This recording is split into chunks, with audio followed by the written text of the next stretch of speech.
a lot of people, when they think of beauty, is they think of a pretty face or, you know, a nice body, something that's the ideal model of today.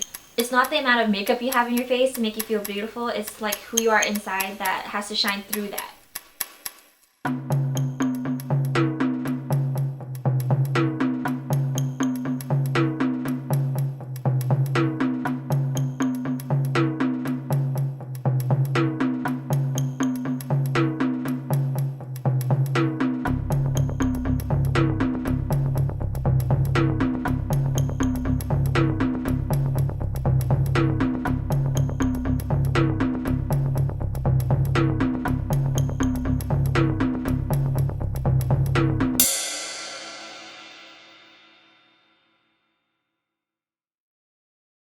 Miss Vietnam of Southern California, otherwise known as Hoa Khôi Linh June, is a prestigious cultural and scholastic pageant for Southern California women of Vietnamese descent between the ages of 17 and 25. The pageant was established in 1981 and is currently held annually at the Lunar New Year Tết Festival at OC Fair and Events Center, and is hosted by the Union of Vietnamese Student Associations of Southern California, otherwise known as UVSA or Tổng hội Sinh viên miền Nam California. Miss Vietnam of Southern California displays beauty, culture, and intelligence through fashioning the áo dài, the Vietnamese traditional dress, the evening gown, traditional Vietnamese dance, Q&A sessions, and a talent show portion. Whether it is Miss Vietnam of Southern California or any pageant, it is a struggle to meet or break these beauty and cultural standards. Miss Vietnam Southern California is definitely special because we really try to express our Vietnamese culture within the practices. We don't do just one or two practices. We actually spend time over about 2 to 3 months and get time to get to know each other. Then the staff also tries to create opportunities to teach the contestants more about the Vietnamese culture that I believe that other pageants may not always offer. Beauty within the community definitely still varies. A lot of people think that someone who's queen has to be tall and well-spoken or beautiful on the outside. But really, once the community gets to learn the different contestants that come out, they understand that even though you may not have the looks, you may not have the height, if you have the personality, they can understand that you are beautiful for yourself. Whether your perception of beauty is through a tall, high fashion model or a strong, muscular woman, I think it's perfectly okay to have those different visions of beauty and to share that with the world. And I think what Anne is doing with her fitness journey is amazing because she's sharing her vision with the world. Hi, my name is Phung Nguyễn, and I am the reigning 2014 Miss Vietnam of Southern California.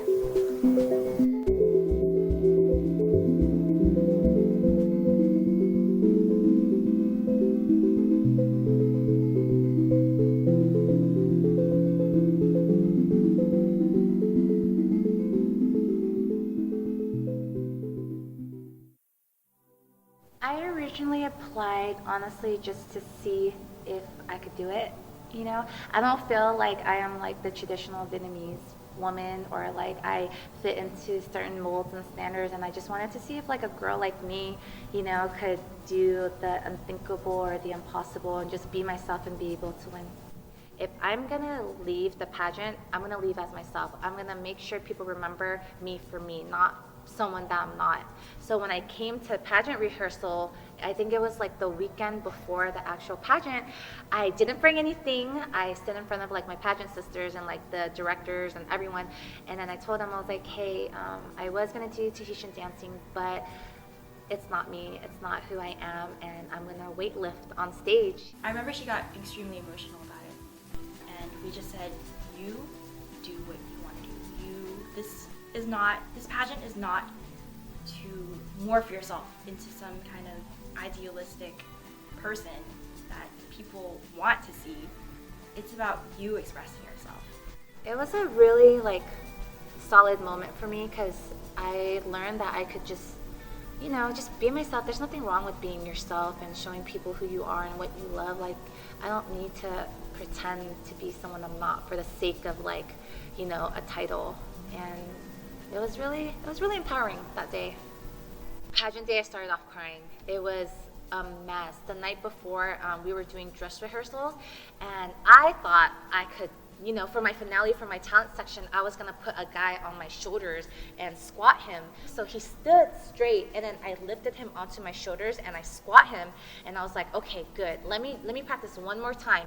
So the second time I lifted Anthony, I felt a kink in my neck, and I knew something was wrong. So I went home. My parents knew I was walking different. I was trying to do like my Aoyai walk and also my pageant gown dress, and it was really painful. It was heartbreaking because I was just like, all these months, like all this time invested, all the money, everything, like, and I messed up the night before. So the whole day I was just miserable. When I first parked my car and I walked in, I saw my pageant sisters getting their hair and makeup done, and I remember breaking down in their arms. I was just like, I can't believe this, like I'm in so much pain. So when it came time to like do my pageant talent, I was luckily, you know, gracefully, thank God, Buddha, I was able to make top 5, and I was scared. I was just like, don't mess up, do not hurt yourself. More importantly, don't hurt myself in front of everyone. I came out there, put on Kanye West's Stronger, you know, I did my push-ups, and then I lifted up the Olympic bar, and then when I put on like the 2 plates on the side, they were 10 pounds each, so it ended up being 65. So when I did it, I was just like, yes, like I'm showing them like what I love, and you know, I think everyone was like shocked. My parents had no idea. They had no idea like I even did stuff like this. And just imagine being in front of like 700 Vietnamese people like staring at you, and then it's televised, and you know, it was awesome. Like I would want to do it all over again, you know, like I think it broke the mold for like what a young Vietnamese woman does and how her body type should be. And honestly, even if I did not win that title, I left my mark. In my opinion, I left my own mark. Like, that's Anne, she's that bodybuilder. I wanted to be remembered for being myself. Beauty isn't really in the, you know, the size of your pants, but more so in the size of your heart. Being beautiful is being confident in who you are. I tell that to a lot of the contestants, I tell that to my friends, I tell it to myself. Beauty is someone who is genuinely nice. Women can be really beautiful no matter what they do, as long as they are confident and passionate. Đẹp là một cái rất khó định nghĩa, nhưng mà với tôi đẹp là một sự hòa hợp, harmony, hòa hợp. Nếu có sự hòa hợp thì tự nhiên mình cảm thấy có một vẻ đẹp. Vẻ đẹp tinh thần, is spirit, hay là vẻ đẹp bên ngoài cũng thế thôi, cần một cái sự harmony, hòa hợp. Bởi vậy khi mà tôi nhìn một người con gái đẹp thì con gái đó không nhất thiết là phải cao hay là thấp, to hay là nhỏ, nhưng mà cái con người đó trông nó hòa hợp, và cái cách nói của người đó, cách đi của người đó, cách cư xử người đó nó hợp với cái con người của người đó, thì tôi cho cái đó là đẹp. Nhiều khi có những người rất là đẹp nhưng mà khi nói ra cái cách nói không có hòa hợp với cái khuôn mặt, không hòa hợp với cái con người, thì tôi không cho là đẹp. Đây là một vinh dự không riêng cho cô mà cho cái vẻ đẹp và sự hãnh diện của người phụ nữ Việt Nam nói chung. Về các sinh hoạt khác với cộng đồng thì cô sẽ trở thành một khuôn mẫu để cho các bạn trẻ khác bắt chước. Những người đẹp là những người tôi vừa thưa có một sức mạnh tự nhiên của họ. Họ làm cái gì mà họ làm tốt, người khác sẽ làm theo. Có thể người khác làm tốt giống như cô đó mà người ta không theo, nhưng cô Em Phụng Nguyễn mà làm thì có rất nhiều người bắt chước làm theo. Cô sẽ trở thành một khuôn mẫu cho các bạn trẻ và là niềm hãnh diện của cộng đồng mình. Before I graduated Cal State Fullerton with a business administration degree in management, I worked at a corporate mortgage firm. I really thought I had made it because here I was in like this fancy cubicle. I dressed up every day. I had benefits. I was happy because I thought that's what made my parents happy. You know, it's because like I had a secure job and everything. But as I was like getting older, I guess also, it was nothing I wanted for myself. I didn't see myself doing it for the rest of my life. And, you know, the struggle between doing what you love and, you know, having stability, it's really hard. I knew I was meant to do more with my life and to like make a change, make a difference. The only thing at that time that was actually making me happy was working out, and I had this crazy idea like, maybe I could be like a personal trainer and, you know, help girls live a better lifestyle and just be happy with themselves. It's hard to be like your own small business, to get your name out there, to get people to trust you enough to train with you, to invest their time, their effort, their money. But it wasn't even about the money in the beginning, and it's still not about the money. It's about, you know, doing what I love every day and like helping people. Even before Anne participated in Miss Vietnam SoCal, she always had this passion for fitness. So from that, she had a boost from being crowned as Miss Vietnam to use her platform of health and fitness by creating this personal Journey to Fit boot camp. I used to do a lot of one-on-one trainings, and then I switched over to doing boot camps just because I wanted girls to have this sense of a sisterhood kind of thing.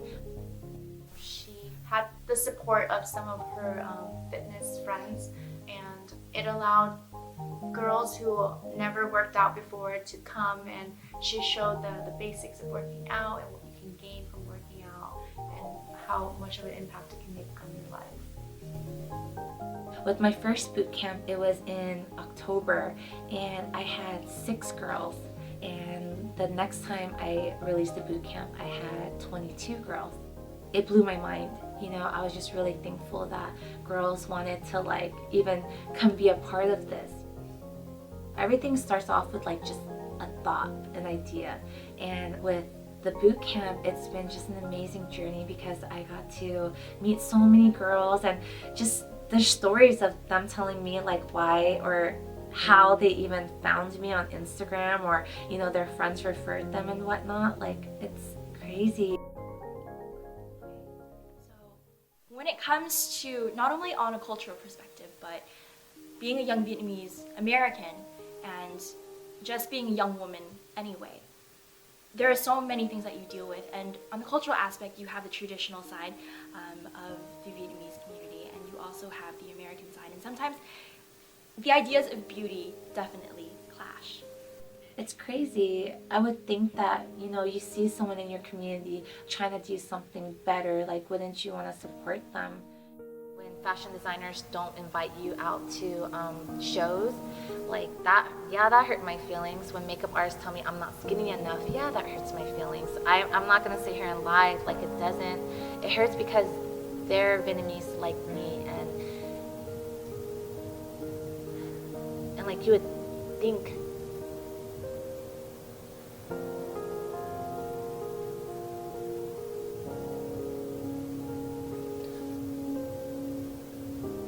Like, you would think that,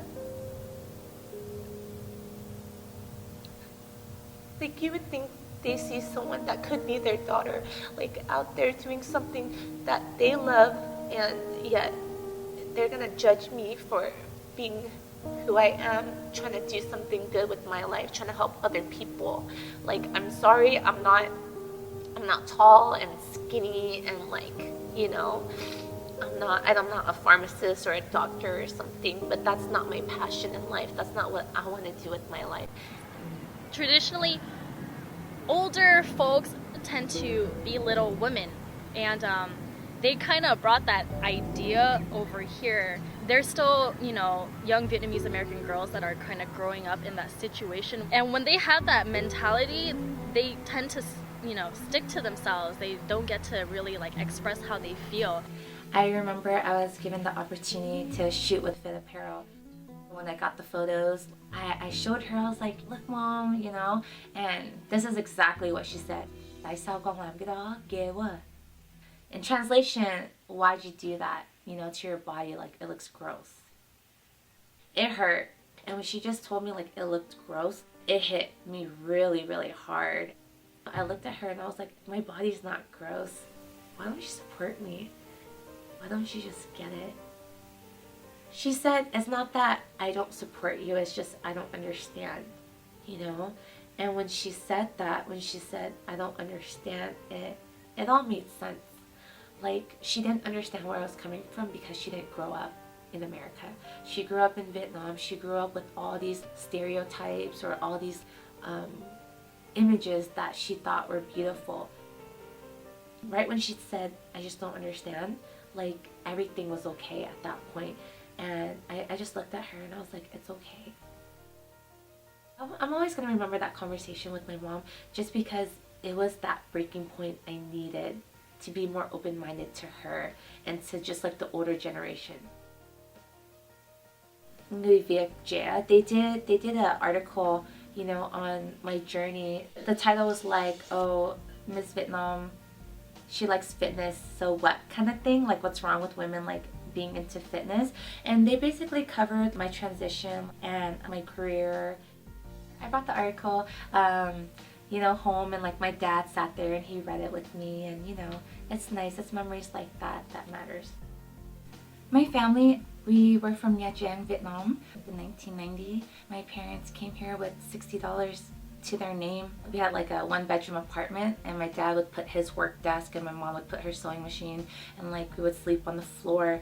But growing up, I didn't know we were poor. That's the funny part when I look back at it. I always thought this was just how life was. That's the reason why I work so much, is because they work so much for me. And if my parents could sacrifice for over 2 decades for me, like, why can't I do the same for them? I think it's just in our Vietnamese blood to work really hard because we know what it's like to come from nothing. I wanted to take a picture for Instagram to show people like I actually cook my own meals, and I was like, Mom, can you take this picture for me? And she took it for me, and it just, some people are probably like, oh, it's just like, you know, your mom taking a quick picture of you, but for me it's different because she accepted me.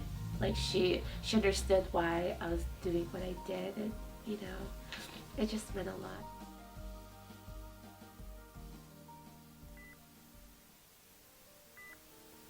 My mom has scleroderma. It's an autoimmune disease. There is no cure. You know, I've seen my mom in and out of the hospital like more times than I could remember. And it's really hard seeing someone that you love so sick all the time. But no matter how sick she tried to be there for me as much as possible. That meant a lot to me because I know she was hurting being there. The last 2 months of her life, she was like in a hospital bed. I was just so mad at the world kind of thing, like, why her? I just told myself I have to be happy for her. I have to like do my best to show her that like things will get better. My mom hated when I posted about her because she was like, I don't feel beautiful, like I don't want people to know that I'm sick, you know. And it's like that Vietnamese thing. It's like we want to hide, you know, we want everyone to think things are great. My mom passed away. She passed away on the morning. I remember seeing her that Wednesday night. She was just like, remember to clean your room and stuff like that. And that was like the only sentence she said. And she was just in and out of sleep the whole time. When she opened her eyes, she was in pain. She was so tired. I felt like she knew she was gonna leave us. And the last words she said to me was just like, be good. I remember looking at her in the eyes when we were leaving the hospital. She was nodding at me. And then Thursday morning I woke up to my dad's phone going off. And then my dad like rushes to my room. He was just like, Mom's gone. And like,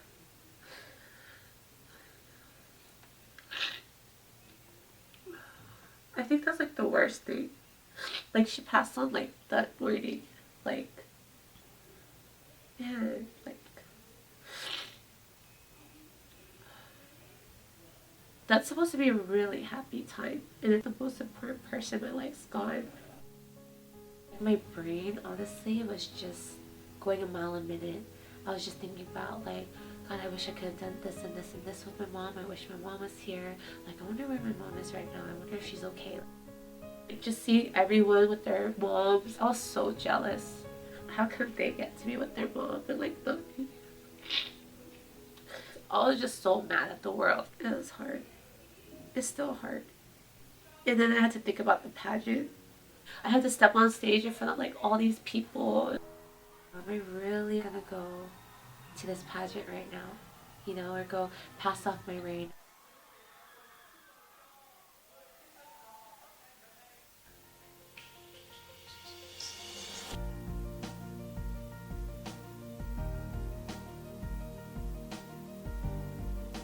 I didn't have doubts that day. I knew I was gonna get on stage. It's kind of like this is my responsibility, and I knew my mom would want me to be there. I wanted to make her proud, and I know I had a responsibility not only to the pageant but to myself as a person, and to, like, you know, represent my family. How did I do it? I dug deep, and I just, you know, had to just find that spot inside to keep myself going. I knew I was doing it for us, for my mom and I, so it made it a little bit easier, I guess. Tell us, what is your favorite thing about the Vietnamese culture as well as the Tết season? My favorite thing about the Vietnamese culture is family. Family is the most... And I was speaking in English the whole time, and all of a sudden, like, I went into like super Vietnamese mode. Chị mới hỏi em cái gì mà quan trọng nhất cho người Việt Nam của mình. Em nói là gia đình là quan trọng nhất cho em. Mới sáng hôm qua em bị mất mẹ. Nhưng mà em biết mẹ sẽ muốn em ở đây, ở lần trước, cộng đồng của mình, cộng đồng người Việt Nam, để vui cho mẹ, tại mẹ đang ở trên nhìn xuống cho em. Ba mẹ của em ở bên Nha Trang qua Mỹ 2 bàn tay trắng. Và 2 bàn tay trắng mà nuôi được 2 đứa con lớn lên. Một đứa con gái làm được hoa khôi liên trường. Em rất là vui vẻ có 2 người ba mẹ người Việt Nam mà làm cực khổ cho em để có ngày hôm nay. Em muốn hết mấy em trẻ để nhớ thương ba mẹ, nhớ cầm cũi ba mẹ, tại mình không có biết ngày mai có còn hay là không. Em rất nhớ mẹ lắm. Mới hôm qua là Tết nhưng mà em bị mất mẹ, nó rất đau lòng, nhưng mà em biết bây giờ mẹ vui vẻ, mẹ không còn đau nữa. So nếu mà em thương cái gì nhất, yêu cái gì nhất của Tết, thiệt là cái cuộc sống của gia đình. Ladies and gentlemen, Miss Vietnam, Southern California. I know for a fact that was my mom who was speaking for me. Hôm nay em ráng lên đây để em vui vẻ cho mẹ coi, mang áo dài để mẹ nhìn xuống để mẹ vui vẻ. So, cảm ơn lắm. A big round of applause for her beauty and her strength and her commitment to the community. I was able to speak in a way that I never knew I could, you know, and I knew it was her that was helping me out, so I was like really thankful. Have your last farewell walk and say goodbye to your crown as Miss Vietnam, Southern California. I think my mom would have been really proud, you know. She was there. She had the best seat in like the hall auditorium. She was watching from heaven, and as hard as it was, like, I'm glad I was there, and I'm glad she was with me.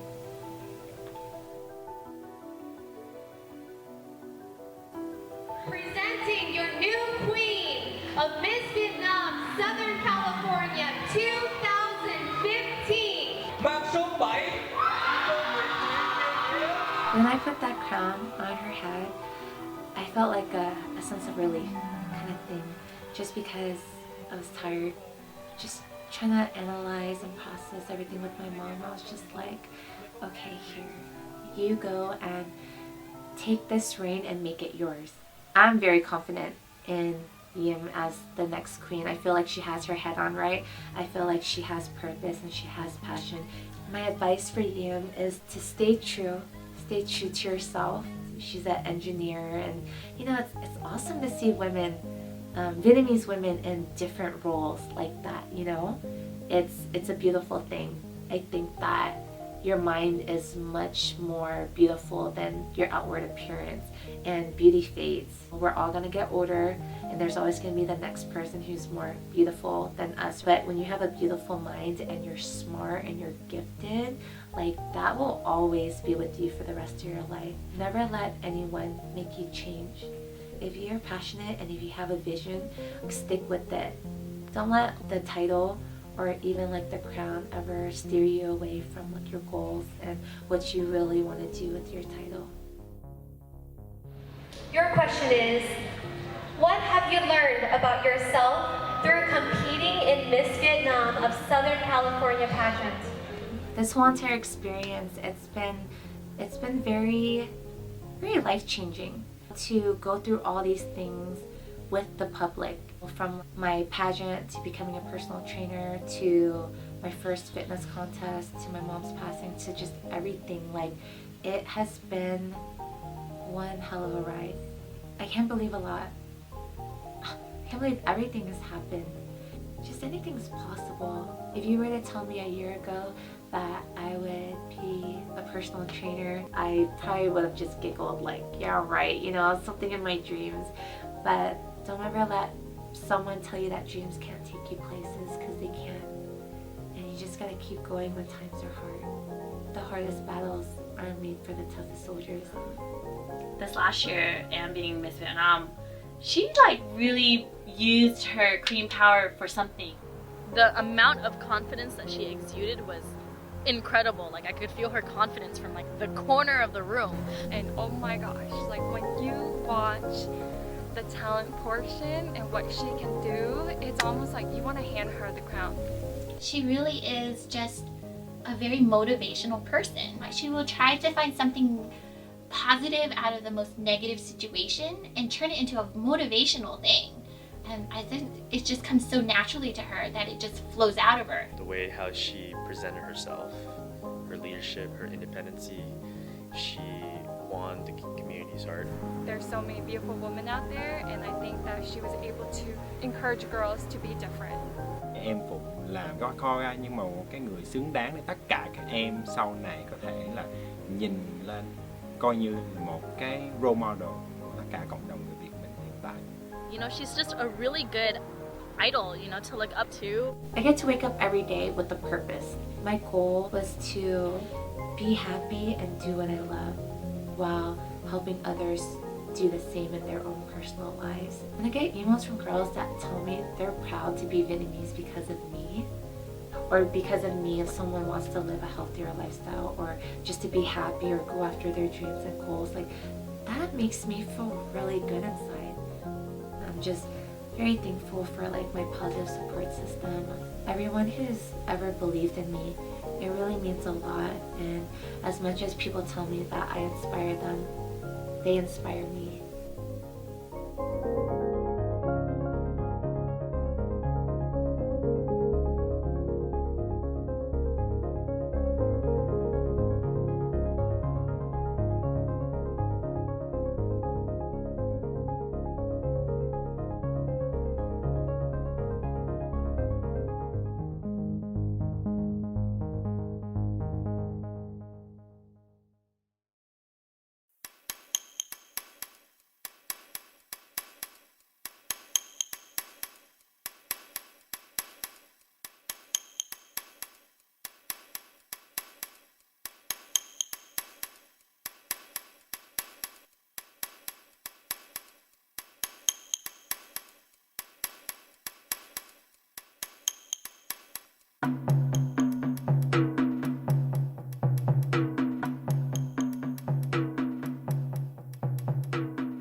I just wanted to take this time to dedicate this to my mom.